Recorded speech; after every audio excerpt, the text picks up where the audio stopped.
Rob Cooper, First News, Prince Rupert. Rand Assad, First News, at the Deep Creek Hatchery. For CFTK-TV News in Terrace, I'm Tyler Noble. For Health Watch, I'm Kathy Brooks. For CFTK-TV News, I'm Sarah Consmo in Prince Rupert. For CFTK-TV News, I'm Aarti in Terrace. For CFTK-TV News in Smithers, I'm Sarah Comedina. I'm Mike Kelly reporting. Now let's send it back to the studio. Hi, I'm Hillary Johnson, and welcome to Flashback, where we take a look at local stories from years gone by. Today we go back to June 5th, 2007, when the Bulkley, Fraser, and Nechako rivers had all overflowed their banks, causing many residents to evacuate their homes. Yesterday, this is what Skeena Street looked like. But today, there was no chance of making it down that far. In fact, people were using boats to get out. Where is it that you live? Right across the street here, with that beautiful new swimming pool we got. And today, a number of volunteers were out on Skeena Street, sandbagging at the Lissamore's residence. My wife is a principal at Parkside Elementary or Parkside Secondary, and she's got all of her students here. I am very worried right now, or we wouldn't be putting down 4,000 sandbags. Graham Avenue was also full of volunteers sandbagging. This home here belongs to Doug Ames' parents, who are not even in Terrace right now.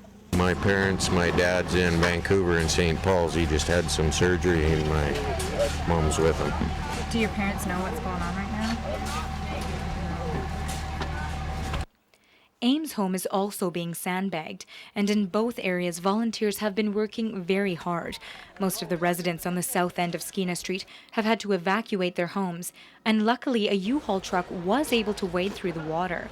But most people have not seen this sort of flooding in years.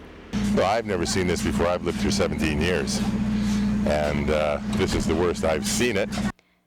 And according to the numbers provided by BC's River Forecast Centre, this year will make its mark in the books. We'll start by taking a look at the Nass River above Schummel Creek. The current discharge there is 4,800 cubic meters per second, one of the largest spring season flows recorded. In October 1961, it was recorded at 9,460 cubic meters per second. And in October of 1974, the record was 7,670 cubic meters per second. The forecast expects 6,000 cubic meters per second by midnight on Tuesday, and the River Forecast Centre says the Nass may surpass the 1974 flow this spring, with a 72-year-old record being broken. Next, we'll look at the Skeena River at Usk. The current discharge there is 6,699 cubic meters per second, which almost matches the 1972 flow of 8,100 cubic meters per second, but is still below the record from 1948 at 9,340 cubic meters per second. The forecast expects an increase to 7,800 cubic meters per second by midnight on Tuesday, with a water level increase of 1.8 meters at Usk.